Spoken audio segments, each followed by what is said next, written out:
에베소서 5장 22절부터 23절 말씀을 가지고 가정세미나 여성다움이라는 제목으로 하나님 말씀 증거하겠습니다.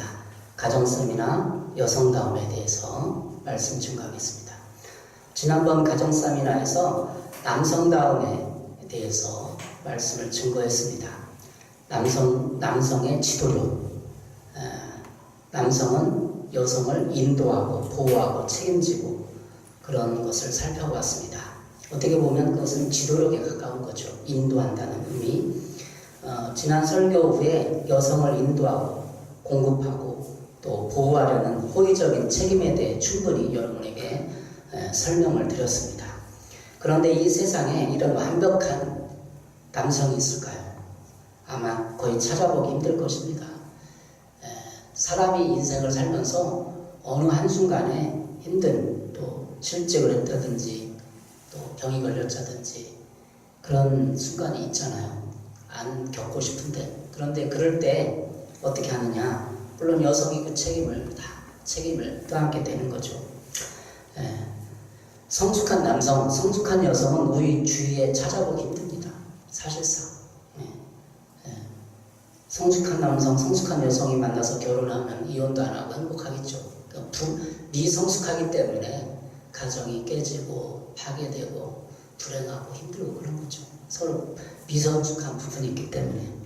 그런데 남성이 성숙하지 못해서 여성을 잘못 인도하거나 또 여성의 필요를 채워주지 못하고 공급해주지 못할 때 어떻게 해야 합니까? 그 남성에게 책임이 주어졌다고 해서 그에게 가정의 모든 책임을 묻고 책임을 전가하며 그를 원망하고 불신한다면 이것은 올바른 그리스도인의 삶이 아닐 것입니다. 그리스도인은 남자가 책임을 묻는다고 해서 다 그를 원망하고 책임을 전가하고 가정을 깨고 그렇게 하면 안 되는 것입니다. 여성이 남성이 성숙하지 못하다고 해서 그 모든 책임을 남성에게만 돌리고 자신의 가정과 삶을 망가뜨리고 원망 속에서 나날을 보낸다면 그것이 하나님 기쁘게 하는 것이 되겠습니까? 그렇지는 않죠. 또한 우리의 믿음은 각자의 삶을 하나님 앞에 살아가는 것입니다. 남성이 책임을 못 진다고 해도 여성은 하나님 앞에 삶을 살아가는 거예요. 원망하면 안 되고 하나님을 바라보면서 믿음으로 살아가야 되는 것이죠. 신앙은 각자, 믿음이라는 것은 또 각자 하나님 앞에 신앙의 책임을 갖고 있기 때문입니다. 우리가 남편이 돈도 못 벌고 술 먹고 막 힘들게 한다고 해도 여성이 그 남편이 그랬으니까 나 신앙 등지고 교회 안 나가고 그렇게 할 수는 없는 거죠. 하나님 앞에 사는 거니까. 또 마찬가지 여성이 여성 성숙하지 못하다고 해갖고 남성이 여성의 핑계를 대고 가정을 깬다든지 이러면 안 되는 거잖아요.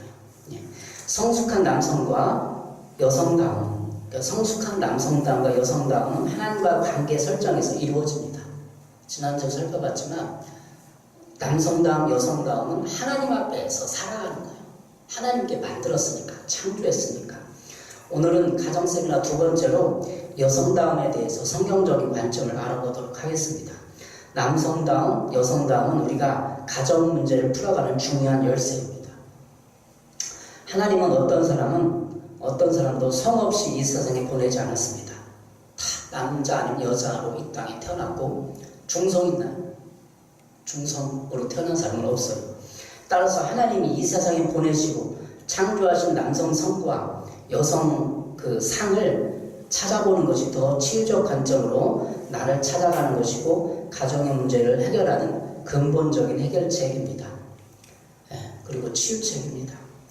이혼율이 높다고 해서 각종 그 방법과 치유 프로그램이 여러 개 있습니다. 많이 있습니다.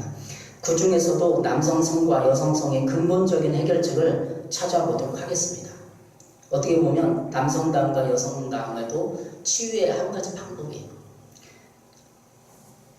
또한 아직 결혼을 안 했지만 나를 찾아가는 데 있어서 남성다움, 여성다움이라는 관점은 나를 찾게 하고 이해하는 데 도움이 될 것입니다. 나를 찾기 위해서는 부모님의 남성다움, 여성다움을 생각해 보면 훨씬 더 자신의 자아를 찾을 수 있습니다. 내가 가장 영향을 받는 존재가 부모의 행동이기 때문에 부모님의 역할 행동, 아버지의 역할 행동, 어머니의 역할 행동, 그리고 아버지의 남성성, 어머니의 여성성이기 때문에 우리가 그것을 찾으면 치유될 수 있다는 것입니다. 여러분은 부모님을 한번 떠올려 보십시오. 여러분의 부모님, 누가 더 주도적이었고 누가 가정의 책임을 많이 졌습니까? 물질뿐만 아니라 어떤 가정을 경영하고 이끌고 자녀 양육하는데 누가 더 주도적이었나요? 또한 누가 더 여성스럽고 자애롭고 인자했습니까? 또한 누가 더 엄하고 규칙과 질서를 정해놓고 그 질서에 순응하도록 했습니까? 누가 더 이해심과 배려하는 삶을 살았습니까? 어머니, 아버지를 생각해 보십시오. 바로 이런 접근으로 나 자신을 찾고 주님을 만날 수 있는 것입니다. 교회 와서 하나님을 우리가 알게 되었습니다. 예수 그리스도를 통해서. 그러면 하나님은 어떤 분이 사랑이 하나님인데, 하나님은 다시 말하면 더 보다 구체적으로는 아버지의 사랑을 가지고 있습니다. 그 색깔이, 사랑의 색깔이. 예수님은 어머니의 색깔을 가지고 있어요. 예수님 땅에서 모든 병자들, 죄인들을 다 끌어안고 사랑하고 이해해 주셨잖아요. 죄인까지. 그러니까 어머니 같은 사랑이에요. 구약의 하나님은 물론 자유로운 면도 있지만 죄가 있으면 무조건 징벌하고 나중에 심판하는, 때로는 아버지의 모습 같은, 죄를 정하고 규율을 지키지 못하면 징계하고 심판하고 혼내는 이런 구약의 하나님도 있기 때문이에요. 이렇게. 그럼 또 성령님은 어떤 분일까요? 성령님은 하나님의 영이지만 그 색깔, 사랑의 색깔, 우리의 친구 같은 느낌을 줘요. 친구 같은, 옆에 있는. 그렇잖아요. 우리가 예수님을 만나고 교회하면 하나님, 예수님, 성령님을 통해서, 물론 삼위일체 하나님이지만 세 분은 다 하나님으로 동일하시지만 그 사랑의 색깔은 그렇게 된다는 거예요. 지난번에 우리가 했던 남성다움의 의미에 대해서 열거했지 않습니까? 성숙한 남성의 마음에는 남성이 맺는 여러 관계에 합당한 방식으로 여성을 인도하고 공급하며 보호하려는 호의적인 책임의식이 있다. 이걸 설명했습니다. 이번 주간에는 여성다움의 의미, 여성다움의 의미에 대해서 여러분과 또 길게 설명하고 또 찾아보려고 합니다. 성숙한 여성의 마음에는 여성이 맺는 여러 관계를 합당한 방식으로 존경할 만한 남성에게서 나오는 힘과 지도력을 지지하고 받아들이며 길러주는 자유로운 성향이 있다. 이게 여성다움의 의미입니다. 남편에게 부여된 성경적 지도력은 가정에서 그리스도와 같이 종처럼 섬기는 지도력이며 보호와 공급에 주된 책임을 감당하라는 하나님의 소명입니다. 아내에게 요구되는 성경적 순종은 남편의 지도력을 존중하고 지지하며 자신의 은사를 쫓아 남편을 도우라는 하나님의 소명입니다. 오늘 에베소서 5장 22절부터 25절에 이렇게 나왔습니다. 아내들이여 자기 남편에게 복종하기를 주께 하듯하라. 이는 남편이 아내의 머리됨이 그리스도께서 교회의 머리됨과 같음이니 그가 바로 몸의 구주시니라. 그러므로 교회가 그리스도께 하듯 아내들도 범세에 자기 남편에게 복종할지니라. 남편들아 아내 사랑하기를 그리스도께서 교회를 사랑하시고 그 교회를 위하여 자신을 주심같이 하라. 우리 오늘 성경 본문에서 아내의 역할과 남편의 역할을 통해서 남성다움의 의미 또 여성다움을 더 보다 넓게 찾기를 원합니다. 25절에는 남편들은 아내 사랑하기를 그리스도께서 교회를 사랑하시고 그 교회를 위하여 자신을 주심같이 하라 말씀했습니다. 고린도서 11장 8절 9절에는 남자가 여자에게서 난 것이 아니요 여자가 남자에게서 났으며 또 남자가 여자를 위하여 지음을 받지 아니하고 여자가 남자를 위하여 지음을 받은 것이니 라고 기록을 하고 있습니다. 이렇게 남자는 여자를 사랑할 의무가 있는 것입니다. 책임진다는 것은 사랑해서 책임져야 된다는 것이잖아요. 남편과 아내의 원리는 바로 성경이 오늘 본문에 있는 것처럼 질서의 원리입니다. 아내를 사랑할 때 어떻게 사랑할까요? 에베소 5장 25절에 있는 것처럼 남편들 아내 사랑하기를 그리스도께서 교회를 사랑하시고 그리스도께서 교회를 사랑하신 것처럼 사랑해야 된다는 거죠. 예수님이 교회를 세우기 위해서 자신의 몸을 찢고 십자가를 지시고 피를 흘린 것처럼 남편들도 아내를 그렇게 사랑해야 된다. 자기를 희생하면서 피를 뽑고 자기 몸을 찢고 헌신하고 희생해서 아내를 사랑해야 된다는 것입니다. 예, 진정한 남성다움은 사랑에 있는 것 같아요. 여자를 사랑하는 거, 희생하고 그런 것 같아요. 다섯 가지 사랑의 언어라는 책이 있습니다. 성령의 말씀사에서 나온 책인데 게리치 트먼이 쓴 책입니다. 근데 거기 사랑할 때 사랑의 언어가 5가지가 나오는데요. 함께하는 시간, 그리고 선물, 육체적인 접촉, 물론 육체적인 접촉은 부부관계를 말하는 거겠죠. 그리고 인정하는 말, 봉사, 이 5가지를 말합니다. 함께하는 시간을 보내야. 근데 우리 한국의 유교적인 이런 아버지상 또 남편상들은 대부분 너무 바쁘잖아요. 바쁘고 또 많이 술을 먹다 보니까 집에 늦게 귀가하고 그러다 보니까 가정에 함께하는 시간을 많이 못 보내고 있어요. 그러다 보니까 아내랑 서먹해지고 대화가 단절되고 오해하고 불륜을 저지르고 이렇게 되는 거죠. 그래서 함께하는 시간 5가지 사랑의 언어를 내가 아내를 사랑한다는 것은 함께하는 시간을 많이 가지라는 거죠. 선물을 하고 인정한 말을 하고 그리고 봉사를 하고 이 봉사에 대해서 우리가 많이 뒤를 돌아봅니다. 가정생활할 때 결혼생활할 때 여러분도 한번 뒤를 돌아보시오. 아내에게 많이 봉사했는가? 설거지를 많이 해줬는가? 또 부모님들이 아버지가 가정에서 가사일을 많이 거들었는가? 설거지를 많이 하고 집안을 많이 거들었는가? 뒤돌아보십시오.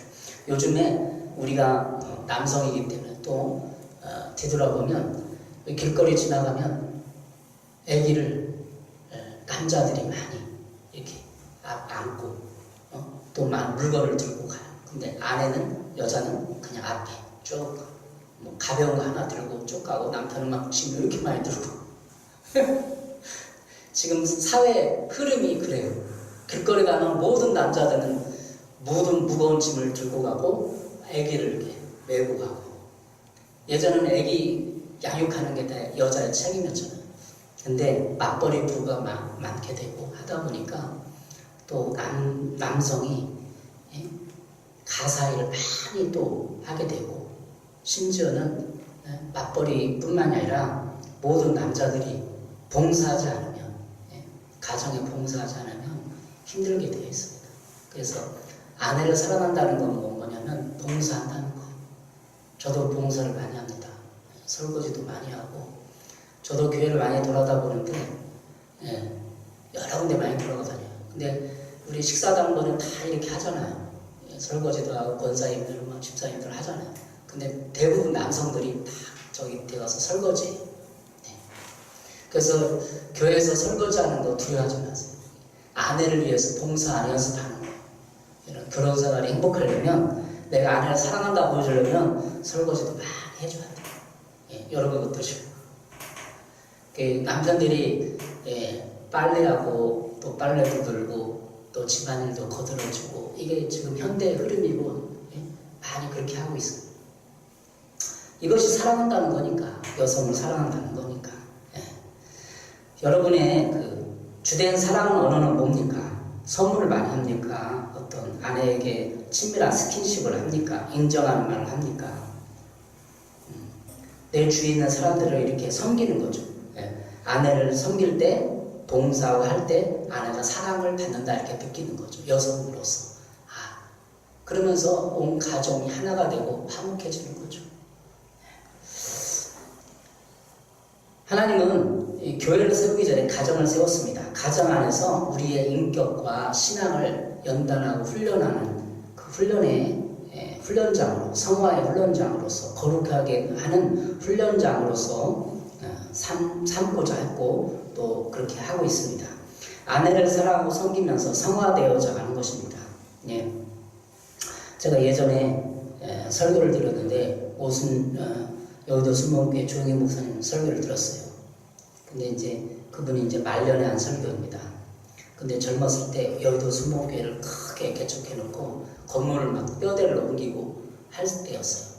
그때 막 빚이 많으니까, 교회 빚이 많으니까 목사님이, 조용히 목사님이 월급을 사례비를 못 받았나 봐요, 교회에서. 그래서 몇 달째나 못 받은 거예요. 그러니까 아내가 집에 오니까 막 잔소리를 하고 바가지를 긁는 거예요. 막 그냥 남편에게 대들고 막 하니까 애들 앞에서 그 조용히 목사님이 젊은 목사 시절에 화를 참지 못하고 아내 팍 때려버렸대요. 잔소리가 하고 간증을 한 걸 들은 거예요. 그래갖고 막 눈물을 흘리고 아내가 짐 싸갖고 친정에 가버렸대. 그래가지고 부랴부랴 어떻게 하겠어요? 하나님 앞에 기도하고 회개하면서 아내를 친정에 찾아가가지고 친정 식구들 다 있으니까 말을 못하고 식사도 하고 이제 잠자리에 그래서 아내의 손을 꽉 잡았대. 이렇게 꽉 잡고 팍 부딪히는데 꽉 잡고 미안하다 이렇게 하면서 풀었다는 거예요. 조영구 목사님의 간증을 들으면서 이 가정은 성화의 훈련장이에요.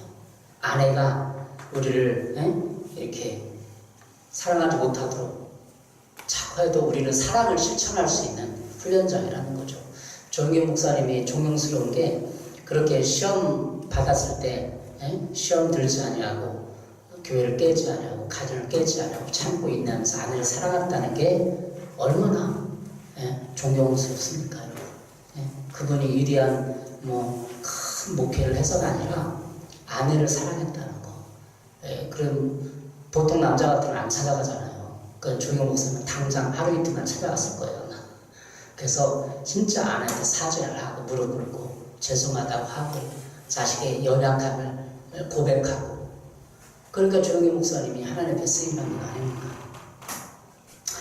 오늘 에베소서 5장 22절에는 이렇게 말하고 있습니다.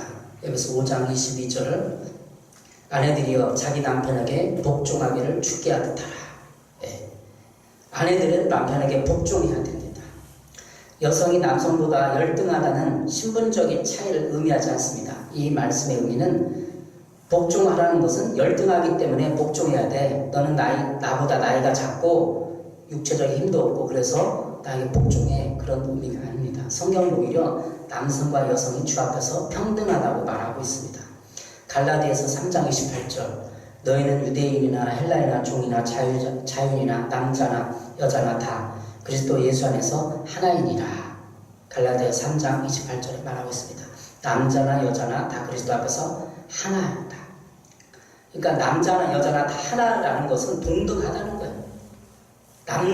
남자가 먼저고 여자가 더 우월하고 우열의 개념이 아닌 그리스도 안에서 평등한 하나의 개념이라는 거죠.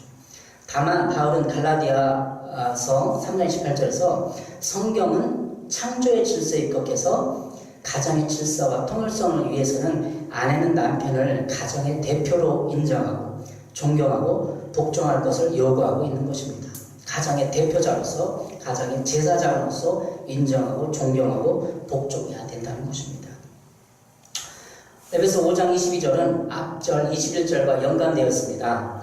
21절 그리스도를 경외함으로 피차 복종하라. 피차 복종하라는 성도들 간의 일반적인 원리를 보다 구체적으로 부부관계에 적용시키고 있는 것입니다. 그래서 교회 안에 모든 직분자 모든 것은 서로 복종하는 거예요. 서로 얘기를 듣고 존중해주고 그 말을 경청할 의무가 있는 겁니다. 이 말을 부부관계에 적용한 거예요. 사도 바울이 피차 복종하를 아내에게 복종하라, 아내들은 남편에게 복종하라고 적용한 것입니다. 따라서 부부는 상호 보완과 상호 사랑과 책임이 동시에 존재하는 것입니다. 성숙한 남성과 여성은 상호 복종을 통하여 하나님을 섬깁니다. 그런데 어떤 아내는 남편에게만 절대적으로 복종하고 남편은 아내에게 복종하면 안 되느냐? 서로 복종해야 되는, 서로 책임이 있다는 거죠. 이렇게 해야 그들은 완벽한 하나로서 하나님 앞에 서게 됩니다. 남성은 가정의 제사장으로서 아내를 위해 기도하고 인도할 책임이 있을 뿐더러 아내의 도움과 지지를 받아야만 됩니다. 피차 복종도 그리스도를 경외함으로 복종하는 것입니다. 그리스도를 섬기고 하나님 나라를 위한 복종이지 서로의 상처에서 나오는 지배와 조종에서 나오는 복종이 아닙니다. 여기서 복종하라는 의미는 그리스도를 위해서, 교회를 위해서, 하나님의 나라를 위해서 복종하라는 것이 넌 나에게 복종해, 지배요. 그냥 아내를 짓밟고 막 복종하고 또 아내가 남편을 막 그냥 지시하고 막 훈계하고 막 가르치고 막 그런 지배욕과 조종하고 싶은, 우리 인간의 죄성이기 때문에 우리 주변 사람을 지배하고 조종하고 싶은 욕망들이 있었다. 근데 그것을 위해서 하라는 게 아니에요. 복종은 하나님의 나라를 위해서, 영적인 제사장의 그 직분을 감당하기 위해서 하라는 거예요. 아내를 천국 보내기 위해서, 남편을 천국 보내기 위해서 그 신앙을 위해서 복종하라는 것입니다. 그 남편에게 불안짝 가져와서 복종시키려고 하지 마세요. 그러면 별 의미가 없습니다. 그분을 신앙으로 양육하고 도와주기 위해서, 천국에 함께 가기 위해서 복종을 하라는 것입니다. 근데 여러분 우리 죄성 가운데 아내를 막, 남편을 막 지배하고 싶죠. 조종하고 싶죠. 저래 가라, 이리 가라, 저렇게 가라, 가르치고 싶잖아요. 자기는 안 그러면서. 그 인간의 죄성 때문인 것이죠. 이제 성경 오늘 본뿐만 아니라 남자와 여자 무엇이 다른가라는 책, 부흥과 계획서 나온 책에서 여성다움과 남성다움에서 요약한 내용들을 여러분과 나누도록 하겠습니다. 여성다움에 대해서 살펴보도록 하겠습니다. 여성은 반응이 뛰어나고, 여성의 속성에 대해서 읽어보겠습니다. 여성 반응이 뛰어나고 동정심이 많으며 공감을 잘하고 잘 인내한다. 여성은 다정하고 따뜻하고 부드럽고 부추성이 뛰어나다. 감수성이 예민하고 사교적이며 사력 있고 예의 바르며 지지를 잘한다. 직관이 뛰어나고 지혜로우며 지각력이 뛰어나며 민감하다. 영적이고 진실하고 상처를 잘 받고 순종적이다. 신뢰를 잘하고 우아하며 사랑스럽고 표현력이 뛰어나며 매력적이다. 섬세하며 조용하고 신실하며 순전하다. 어때요? 이런 여성을 좀 얻으면, 결혼하면 행복할 것 같죠? 네. 너무 여성적이고 우아하고 사랑스럽고 표현력이 뛰어나고 섬세하고 조용하고, 이런 여성들로는 성경에 나오는 롯, 나오미, 사라, 마리아, 예수님의 어머니 마리아, 이런 사람들을 떠올릴 수 있겠어요. 그리고 바람과 함께 사라지다의 그 멜라니, 그리고 마더 테레사, 수녀, 이런 사람들을 들 수 있습니다. 이런 여자를 만날 수 있을까요?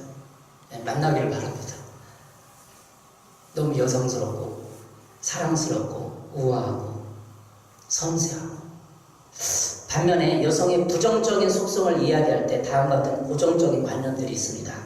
이야기할 때 연약하고 수동적이며 맹종하려는 기질이 있고 쉽게 자란다. 유약하며 유혹하려고 하고 경박하며 허영심이 많다. 수다스럽고 어리석고 감상적이며 분위기에 약하고 속이 좁다. 교활하고 속임수를 잘 쓰며 불평을 잘하고 성가시게 잔소리를 하며 쉽게 뿌르퉁해지고 다른 사람을 숨막히게 하며 원한을 잘 품는다. 이런 여자랑 결혼하고 싶으세요?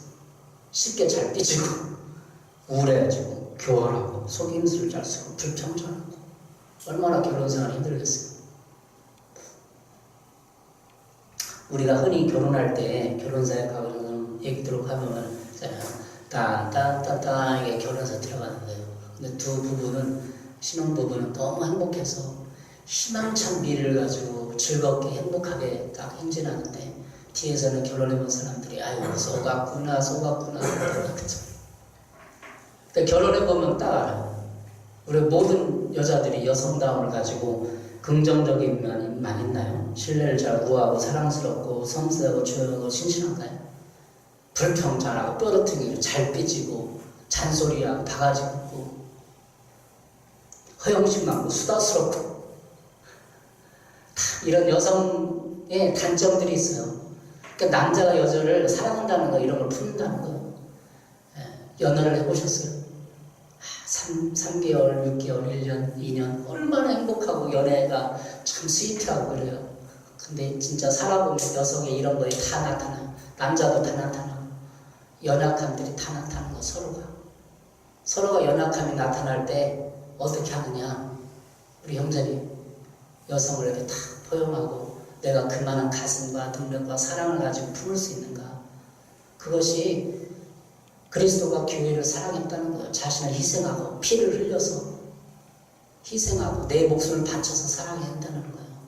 얼마나 힘들어요. 여자가 막 삐져가지고 막 잔소리하고 바가지 굽고 월급도 이거 쥐꼬리만큼 못 받았느냐고 그러고 해대면 얼마나 힘들어요. 고통스럽고. 근데 대부분 남성들이 다 그러고 살아요. 50% 그러니까 30% 우리나라 이혼율이 20% 30% 되는 거죠. 여성다움의 의미, 성숙한 여성의 마음에는 여성이 맺는 여러 관계에 합당한 방식으로 존경할 만한 남성에게 나오는 힘과 지도력을 지지하고 받아들이며 길러주는 자유로운 성향이 있다. 여기서 존경할 만한 남성에게서 라는 표현을 우리가 생각을 해보겠습니다. 여기서 힘과 지도력이라는 말은 인도하고 공급하며 보호할 성숙한 남성다움이 가진 책임을 묘사한 것입니다. 성숙한 여성다움은 그리스도를 주로 섬기는 헌신의 기초를 두고 있습니다. 남성이 성숙한 남성다움을 공급하지 못했다고 해서 성숙한 여성은 자신의 여성다움을 포기하지 않습니다. 오히려 그 여성의 여성다움은 하나님의 의도하신 모습 그대로를 지키려고 갈망하면서 본래의 순전한 모습을 유지합니다. 각자 하나님 편에 홀로 서 있는 신앙으로서 믿음과 책임을 가진다는 것입니다. 다시 말하면 남자가 존경할 만한 남성이 아니에요. 에? 남성 연약함이 너무 많아. 남성인데 맨날 게으름피고 나피하고 집안일도 할지도 모르고 못 하나 박을지도 몰라. 근데 여자가 남자를 존경해야 될 이유가 뭐냐고요. 그것은 우리가 각자 하나님 편에 홀로 서 있는 신앙으로서 믿음과 책임을 가지고 살아가야 하기 때문에 그걸 이해하고 용납해야 된다는 것입니다. 여성다움의 정의에는 존경할 만한 남성에서 나오는 힘과 지도력에 대한 여성의 반응을 묘사하는 세 가지 단어가 있습니다. 즉, 여자는 남성을 지지하고 받아들이며 길러주는 것입니다. 지지하다라는 말은 성숙한 여성이 남성과 여성의 상호 보완성을 옹호한다는 것입니다. 그러니까 여성다움은 남자를 항상 지지해줘야 돼요. 막 편들어줘야 돼. 우리 남편 최고, 우리 남편.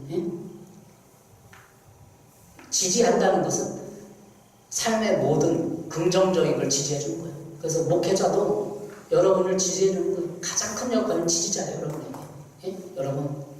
여러분 삶을 하나님 앞에 살아보십시오. 여러분 훌륭한 삶이다. 훌륭합니다. 자꾸 지지를 해줘야 돼요. 아내도 남편을 지지해야죠. 바가지는 건 지지하는 게 아니죠. 자꾸 지적하고 그렇게 못하냐고 그러고 내리깔고 그러면 남편이 지지를 못 받아요. 그래서 다른 사람의 지지를 받기 원해. 그래서 밖으로 눈을 돌려요. 직장 비서가 지지를 해주네. 야, 우리 사장님 최고, 과장님 최고 막 해줘. 그럼 거기 그 마음이 싹 가고 정신적인 결함이 일어나는 거예요. 아내를 빼놓고 아내가 지지를 해줘야 돼. 받아들이다. 받아들이다는 말은 성숙한 여성다움이 존경할 만한 남성의 힘과 지도력을 받아들이는 것을 자연스럽고 기쁘게 느낀다는 것입니다.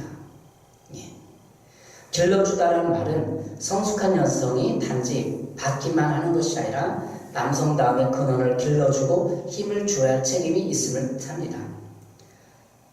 그러니까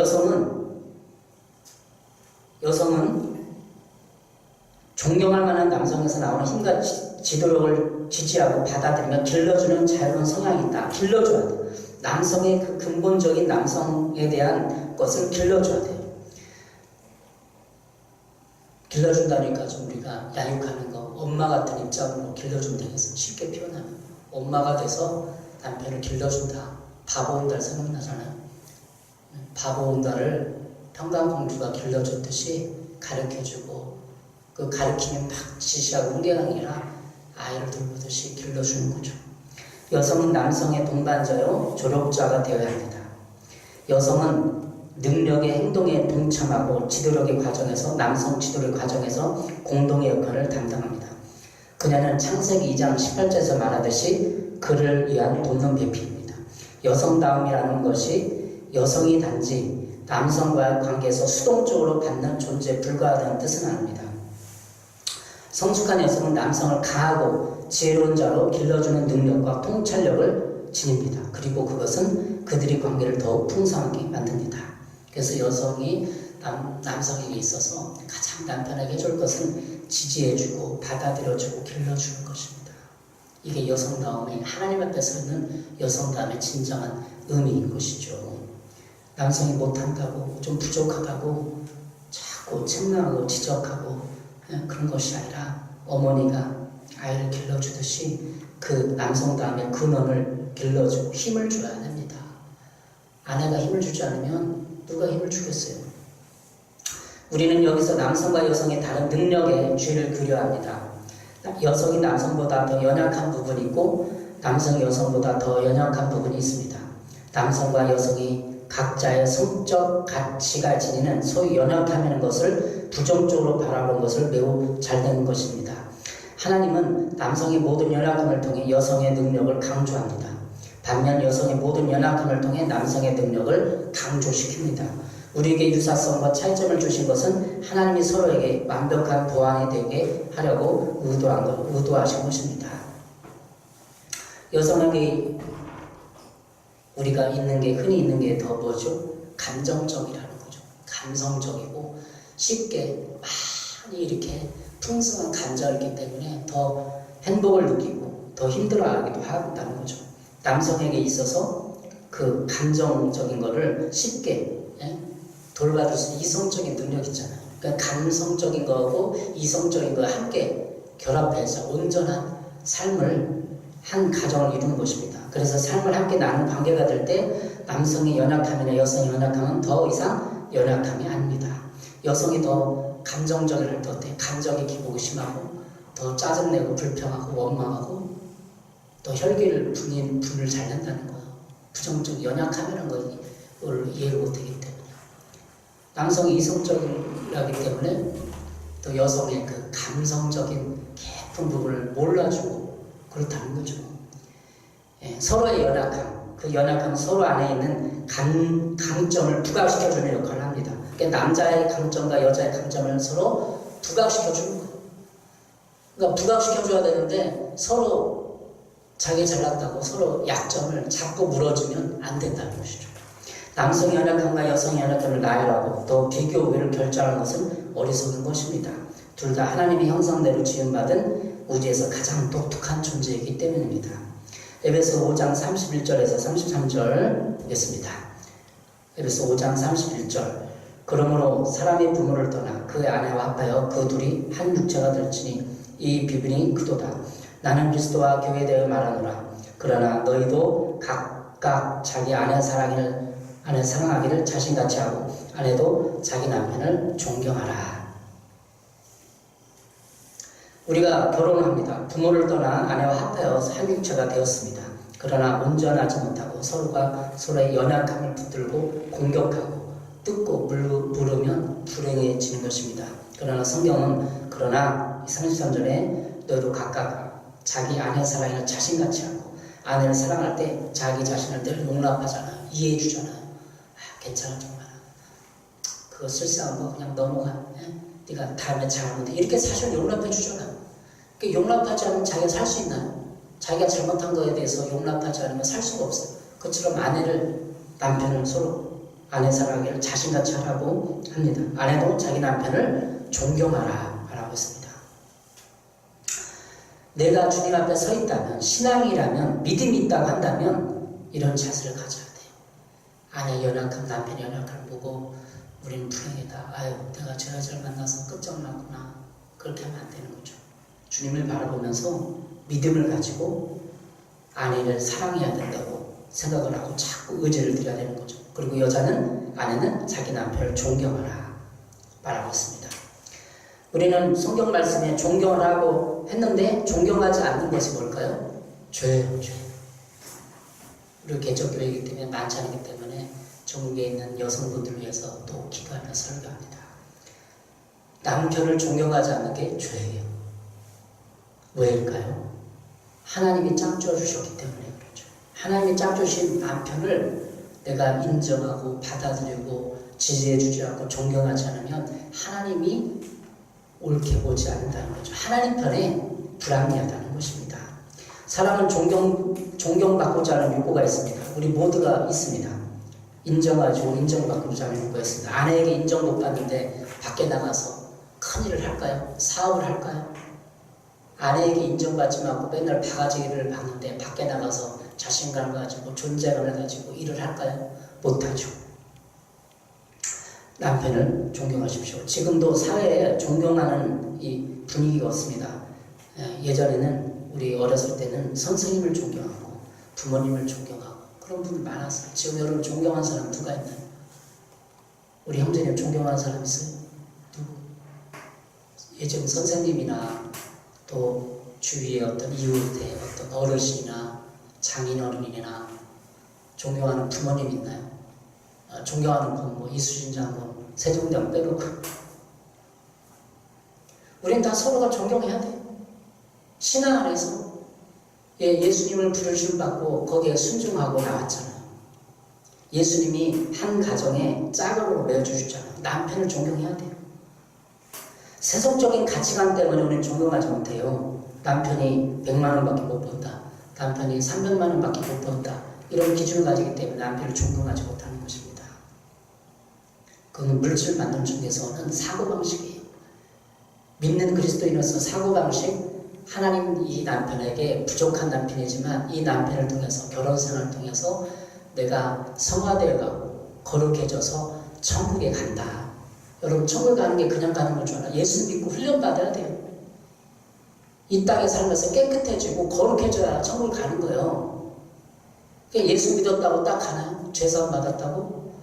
이 땅에서 죄사함 받았지만 죄사함 받은 대가를 치르고 죄를 없애하고 깨끗해지고 하나님이 합당한 자녀로서의 삶을 훈련받고 천국에 가는 것입니다. 그를 위해서 아내를 붙인 것, 바가지 고 잔소리 아내를 붙인 것이고 그 연약한 남편을 붙인 것입니다. 아내들이요, 또 여성분들이요, 남편을 존경하시기 바랍니다. 존경하지 않으면 하나님을 존경하겠어요? 보이지 않는 하나님을 존경하겠냐고요. 존경을 사전에서 찾아보니까 우러러 받든 높이어 공경하는 마음입니다. 남편을 높이어 공경하는 마음을 가져야 된다는 거죠. 높이어 공경하는 마음을 가지라라는 거예요. 그럼 우리가 하나님을 어떻게 하는 거죠? 높이어 공경하고 경외하는 마음을 가진 하나님 아버지에게. 남편을 갖다가 높이지 못하고 어떻게 하나님을 높일 것이에요? 하나님은 그렇게 못되니까. 내 가정에 남편을 높이지 못하고 하나님을 높이지 못한다는 것이죠. 백만탄 왕자를 찾기 위해서 아직도 몸부림치면 존경하지 못합니다. 남편은 예수님처럼, 우리는 남편이 예수님처럼 그런 삶을 살지 못해요. 은혜와 진리가 충만하지 못해요. 남편은 죄인이에요. 죄를 줄 수밖에 없는 죄인이에요. 남편은 율법과 무지가 충만해요. 율법이 어렸을 때부터 이렇게 살아야 된다, 저렇게 살아야 된다, 도덕, 윤리를 각하는 거. 무지.